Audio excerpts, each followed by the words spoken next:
Sa presinto ang bagsak ng dalawang drug suspect matapos maaresto sa isinagawang buy-bust operation ng mga tauhan ng Manila Police District sa Malate, Manila. Tinutukan niya ni Police Corporal Abigail Rojas. Arestado ang dalawang lalaki ng mga operatiba ng Station Drug Enforcement Unit ng Manila Police District sa isinagawang anti-illegal drug buy-bust sa kahabaan ng Adriatico Street, Barangay 711, Malate, Manila. Kinilala ang mga naarestong suspect na sina alias Jack, 19 na taong gulang at alias Choi, 18 taong gulang na kapwa mga residente rin ng nasabing lugar.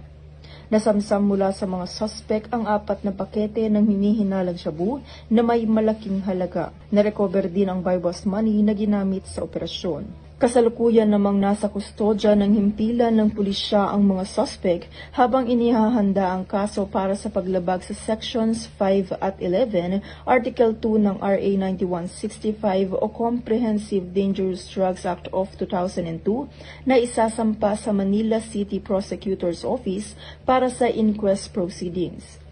Patuloy ang maigting na kampanya ng Manila Police District kontra sa iligal na droga upang mapanatili ang kapayapaan at kaayusan sa lungsod.